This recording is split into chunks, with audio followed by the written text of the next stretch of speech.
Hey everyone, welcome to Dialogos, a Harker Philosophy Club podcast. I'm Akshay. I'm Sophia. I'm Quentin. So today we'll be talking about epistemology and approaching things that may not be as true as you might think. And how can we really know that that knowledge is true? So things like different news sources like fake news, conspiracy theories, all of this has renewed sort of focus in the time we're sort of living in, especially with lots of disinformation about COVID. And so we thought it'd be great to talk about. Yeah, we're living in an era where truth is under fire and anxious people can't decide which news sources to trust. So we're turning to ancient philosophy and, Enlightenment theory to kind of see if it gives us any guidance in these difficult times. Quentin, would you like to tell us what epistemology is? Yeah, so epistemology is really just a fancy word for the study of how we know things. Sometimes you'll also hear it referred to as like the study of learning. A little bit of different nuance there, but kind of the best example I like to give is, how do we know that Mount Everest is the tallest mountain in the world? So you probably have not been to Mount Everest and to every other mountain and measure them yourself. But you know that because other people went there, you know of other people measuring it, etc. And if you really dive deep into that question, you'll learn a lot about how our determinations of measurements happen, of how truths in fact persist on the internet, etc. And you'll kind of learn a comprehensive methods that epistemology questions and understanding how we know the things that we know. Yeah, for a very long time, knowledge was considered justified true beliefs. Plato thought this kind of definition up, but there's some problems with it. What is justified, what is true, we can philosophize ad absurdum. But for today, we're just going to use that definition. How we kind of get knowledge is pretty simple, obviously. We can use our senses, which the empiricists said were the best way to absorb knowledge, and we can use our minds, which is what the rationalists said were the best way to absorb knowledge. And sometimes the reason why we have these two schools is sometimes they come into conflict, what you see with your senses and what you know with your mind. So there's always, in the internet age, there's always and with scientific / national news related knowledge, there's always the problem of we can't sense it in our immediate area. Like, we can't fly out of the atmosphere and see that the Earth is round and not flat, just as we can't experience the moon landing ourselves. So there are debates on things that we can't see and we can't deduce like we would deduce mathematics from. Yeah, in a kind of perverted sense, the kind of worst branch of conspiracy theorists who say that say that COVID was created to help big pharma, or that 9/11 was done by Bush to justify the war in Iraq. In some way, they kind of represent the kind of utmost extreme of the skeptical tradition of always questioning everything that we know and attempting to place a kind of alternate understanding of how we know those things. And in some degree, some of the things that they say don't make with at least some sort of warped sense, in the sense that it kind of makes sense. Bush didn't want to invade Iraq for various reasons. Maybe he made a terrorist attack to justify that. And these things break down when you use various metrics, but the entire point of their project is to try to undermine how we know those things in the first place. But then, most people would argue that they go too far in undermining kind of all established, accepted knowledge in the pursuit of pure skepticism. Yeah, and I think this skepticism really has reached its apex when combined with a big skepticism of underlying institutions, not only the dominant political institutions, like what the government says, right? Like, the man is listening, or the government is telling you X, Y, and Z, wake up, sheeple, is always a conspiracy theory sort of staple. But there's also a combined skepticism of more cultural things. So skepticism of the news media, or sort of other cultural media outlets, TV is brainwashing you, or if you play these songs backwards and it says devil worshiping things. All of these are sort of elements of skepticism of these institutions that we sort of take for granted. And when you have that, it kind of removes the guardrails that are what we generally use day to day to filter out these sort of things, right? If you don't think that the media is always telling the truth, then, the New York Times is telling you fake news, or I don't know, 5G is causing COVID. And it's especially problematic, I think, in a time of COVID when expertise is becoming more and more and more important, because everyone's like an armchair doctor because we've all gotten sick at one point or another. But like, vitamin C and zinc isn't going to cure you, right? The expertise that is needed to fight something like this is more and more important because it's so unknown. And when coupled with a skepticism of expertise and of the underlying institutions that are telling you expertise, that's when it becomes problematic.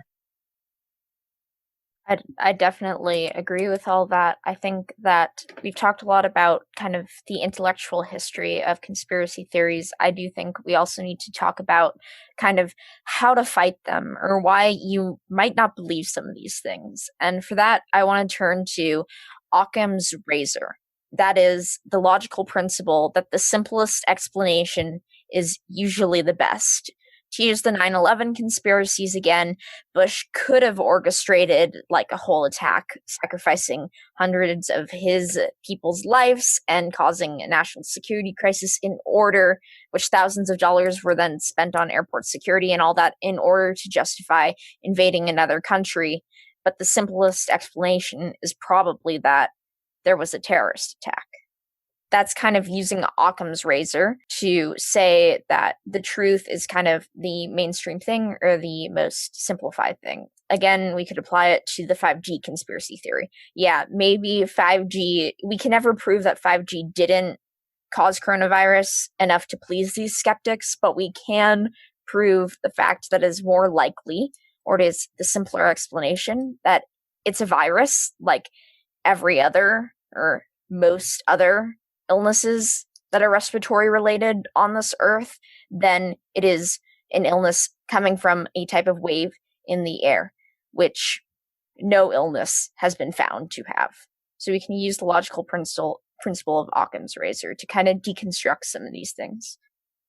Yeah, I think that, sorry if there's some background noise, I think that paradigm can certainly be useful in a lot of cases, but also conspiracy theorists will point out that in a lot of cases, the kind of Occam's razor approach doesn't always work. For example, there are instances where the government has done some conspiracy theory style things that have been kind of found with evidence to be shown to be the result of that. So like the heroin crack epidemic, and that was pretty severe in black communities in, I want to say, the 1980s and 90s.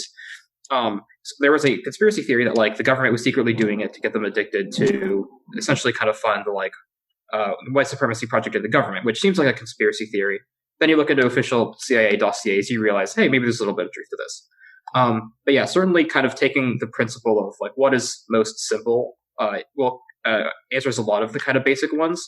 I also think that a lot of the conspiracy theories rely on kind of circular reductionist logic that can functionally justify any conclusion. And I'm sure Akshay has thoughts about this, so I will let him talk. Well, I don't know about that, but this reminds me of this like really crazy thing. I don't mean to say all conspiracy theorists are right, but there's this thing, you can search up later, it's called Operation Northwoods. And so it was a proposed false flag attack that the U.S. government, like it was drafted by the DoD, approved by the Joint Chiefs of Staff, and basically it was a false flag operation where we'd like have like government operatives commit acts of terrorism against like military and civilian things in like Florida and blame it on Cuba to justify an invasion. And ultimately Kennedy rejected it. But it is kind of interesting to see how like some conspiracy theories like I don't know, obviously there are like a lot of things, and the fact that it did get rejected shows why a lot of these conspiracy theories kind of break down, because even if parts of the government like do want to do like random crazy things, there are other like responsible, rational decision makers that would check back against it. But it is kind of like interesting to see, and also kind of like mind-blowing. Yeah, certainly. To just quickly finish up what I was saying earlier, a lot of conspiracy theories rely on circular or logic that disproves itself when you kind of go through its logical extremes. So, and also a lot of conspiracy theories have kind of assumed hidden motives that just like do not make practical sense when you think of them in real terms. So, classic conspiracy theory: the Earth is flat. The conspiracy theorists will like really if you get into an argument with one, they will probably just out-argue you on their like terrible, fake, made-up version of physics, because that's like their entire life's goal is to defend this theory with bad evidence. But if you actually think about who has a incentive to prove that the Earth is flat, we'll often talk about like big globalists and the deep state, but it just doesn't make sense, because if the Earth is round, like what incentive do they have to make it flat? All their conspiracy theory boils down to is a little bit of skepticism about existing evidence for the moon being, for the Earth being round, which is like, fine, whatever. But they have kind of no underlying motive for why this massive cover-up effort exists in the first place. Another example is like the moon landing being faked. Well, on surface, it may make a little sense. Like, it is true that the U.S. wanted to beat the USSR in the space race. They probably did have an incentive to some degree to fake the moon landing. But when you dig into it, it also doesn't make some sense, because there are reports that like that like the USSR themselves really wanted to try to prove that the moon landing was fake, to discredit the US's efforts to win the space race, and they couldn't, because they determined once again that the moon landing was true in the first place. That plus kind of defense to their ridiculousness of their broad theory and how many people would have had to cover up everything. For example, the transmission from the moon was intercepted by like Finland and like a bunch of other countries that have like relatively little stake in the geopolitics of the time. Why didn't they come out about the moon landing being faked? Because it probably actually happened. Yes, that's what I have to say about the moon landing being faked. Out of context, that would be a very interesting sentence. I also want to take into account prejudices decide what we think and believe. You'll hear a popular conspiracy theory. There are two popular conspiracy theories I really want to quickly address that are linked to anti-Semitism. Obviously, you'll hear, if you go on to the weirder sides of the internet, you'll hear like the Jews control the media a lot, which is obviously a claim based on a certain ideas about a certain type of person, which then leads to the assumption that this type of person that I don't like has to be controlling another thing I don't like. So you see a lot of these kind of wrapped up conspiracy theories where someone's like government bad, and someone's like Jews bad, or someone's like capitalism bad, and someone's like X type of person bad, and they kind of link these together. That's like in huge webs of badness in ways that don't make a lot of sense. I mean, yeah, I think like with a lot of like conspiracy theories, like especially kind of like the moon landing stuff, or like I think there are some conspiracy theories that are motivated by like underlying ideologies, like the ones Sophia mentioned that are more based on like anti-Semitism or like an active hatred of certain ethnic groups or ethnic and religious groups, or ones that are based on like a sort of a misunderstanding of how broad systems work, like science. So for example, like the anti-vaxxer movement, I don't think there's like a big like anti-vaccine ideology that I know of, but it's like a misunderstanding of the science behind them, and like looking to like these discredited studies that sort of fuels the movement, which then cannot take these like these like big sort of like followings. But I think like more broadly, especially in the latter portion, the reason these get spread is kind of like what Quentin mentioned about how you have these people whose like life goal is to like prove the Earth is flat, and they're just like talking to you, who's like probably like someone who like, I don't know, maybe heard about it on the news or on like, you know, social media or something, was like, oh, whatever, that's weird, and then kind of like moved on your day. You know intuitively the Earth is round, but do you know why? Probably not a ton. And that's probably why a lot of people do find it true, because everyone grows up learning, okay, the Earth is round. And you know that claim, but you don't know the reason why the Earth is round. There's a lot of physics going on there. There's a lot of like calculations that we had to use to determine the curvature of the Earth. So you know the claim, you don't really know the reason. And this can apply for other things too, like how 5G works or whatever. You know the claim, you don't know the reason, and so you don't know why the actual claim is true. So when someone has an alternative explanation, that kind of fills in and becomes far more persuasive, because you know how things work, you don't know how things work. Yeah, and I think that's certainly true, although I do want to give a small addendum that people had, not conclusively, but had developed mathematical models that pretty much proved the Earth was flat in like before 0 AD, which really makes you wonder like why this rich lineage of flat earthers hasn't like persisted for longer. it seems at least theoretically conceivable that there is a deep state movement that controls every single part of society that is tricking us into believing that vaccines don't cause autism and that the earth is round and whatever. Which I think the kind of, and so there's a lot of different ways that people try to kind of philosophize their way out of this trap. I think one of the just kind of most compelling ones is the idea that there's no real incentive for a lot of these conspiracy theories to exist, plus the fact that you kind of have to accept a little bit of inherent trust in institutions to some degree when you do anything in your life that doesn't necessarily have to be like all pervasive, i.e. I don't need to accept that the government is always good in everything that it does, but I can accept that they are probably not misleading me about kind of incredibly basic facets of my life. Do either of you have particularly strong takes on that? I'd kind of agree. I think in this modern day and age, you can't go throughout life without some sort of trust of institutions. Like if you believe, I don't know, all doctors are evil and they're gonna harvest your organs if you go in for a checkup, but you're dying of corona, then you're gonna go in for that checkup. Like, it's just super unrealistic to shirk all trust of institutions. I also kind of want to bring it back to the beginning, and in fact, there is kind of a paradox here. In an age of more knowledge, there seems to be more conspiracy theories. Because we have infinite information. There are people, or somewhat infinite information. There are people telling us about other things that are going on outside the world, but we're not in a pastoral economy where we work on our farms all day and can see the fact that carrots are orange, or can see the fact that the sun shines in the morning. We can't see the fact that hospitals were being built when the coronavirus outbreak started in China. And we would have to look through cameras. We would have to be told by media. There was a ton of interlocutors in between us and that empirical, irrational source of knowledge. And that leads for more skepticism to breed. Yeah, but I think that there is kind of a middle ground, maybe like a Aristotelian virtue ethicist kind of synthesis to be found here, where you obviously do not also want to completely trust institutions, right? Like in the examples that I gave. It is true that the government and governments around the world have engaged in pretty heinous things that they've tried to cover up. You can look to a lot of bad things that the Chinese Communist Party has done, right? Detainment of like ethnic minorities and organ harvesting stuff, actually, kind of funnily enough, you mentioned that.